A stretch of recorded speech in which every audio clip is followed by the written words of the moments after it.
Assalamualaikum warahmatullahi wabarakatuh. Perkenalkan, saya Refai Kalia dengan NPM 22311094, Prodi Sistem Informasi Universitas Teknokrat Indonesia. Di sini saya akan sedikit menjelaskan tentang mengelola sumber daya dalam Microsoft Project. Pengertian ruang lingkup project.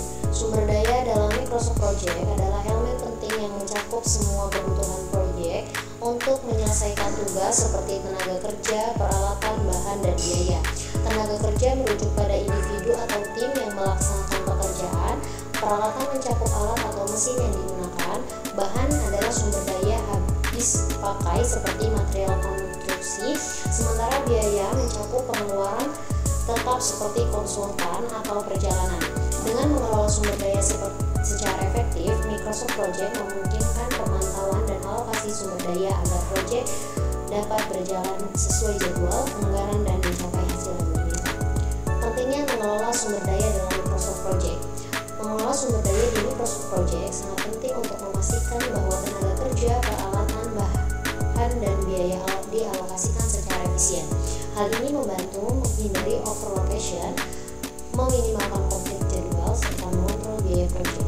Dengan pengelolaan yang baik, project dapat berjalan lebih lancar, selesai tepat waktu, sesuai anggaran, dan mencapai tujuan yang diinginkan.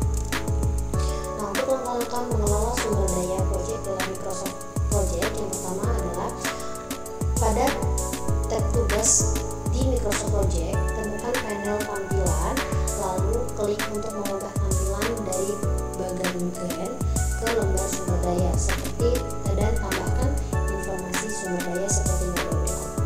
Nah, yang selanjutnya, yang kedua ada lembar sumber daya akan mencantumkan semua sumber daya yang tersedia dalam paket Microsoft Project seperti berikut.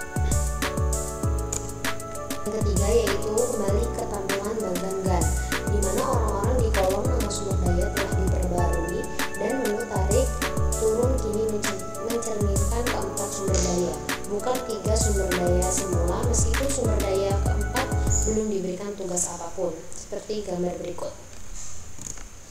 Nah, jenis sumber daya, pekerjaan, material, dan biaya. Nah, dalam Microsoft Project mendukung 3 jenis sumber daya yang berbeda. Yang pertama ada pekerja.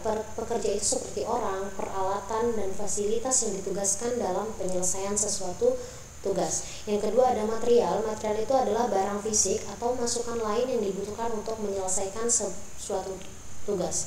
Dan yang ketiga ada biaya lain, seperti biaya overhead atau perjalanan yang terlibat dalam penyelesaian tugas. Nah, yang pertama ini untuk menetapkan jenis sumber daya Anda, kembali ke lembar sumber daya Microsoft Project seperti ini. Lalu pada lembar sumber daya kita dapat menambahkan lebih banyak sumber daya. Alih-alih hanya orang, kita akan menambahkan beberapa peralatan seperti printer 3 dimensi dikategorikan sebagai pekerjaan, ditambah beberapa bahan mentah untuk digunakan dengan printer 3 dimensi yang diklasifikasikan sebagai material berikut. Nah, yang ketiga ada, saat kita menambahkan material sebagai sumber daya, sebaiknya tentukan suatu ukuran di kolom material. Di sini plastik mentah yang digunakan oleh printer 3 dimensi kami ukur dalam satuan ton. Jadi di sini plastik mentah yang digunakan untuk printer 3 dimensi kami ukur dengan satuan ton. Nah, kesimpulannya yaitu mengelola sumber daya dalam Microsoft Project adalah langkah krusial untuk memastikan keberhasilan project. Dengan pengelolaan yang tepat, setiap elemen sumber daya baik tenaga kerja, peralatan, bahan maupun biaya dapat dioptimalkan untuk mencapai efisiensi maksimal. Ini tidak hanya membantu mencegah pemborosan dan konflik jadwal, tetapi juga memastikan proyek berjalan sesuai rencana, selesai tepat waktu, dan sesuai anggaran yang telah ditetapkan. Penggunaan Microsoft Project memungkinkan pemantauan yang akurat dan pengambilan keputusan yang lebih baik dalam pengelolaan sumber daya. Mungkin cukup sekian dari saya, kurang lebihnya saya mohon maaf. Saya akhiri. Wassalamualaikum warahmatullahi wabarakatuh.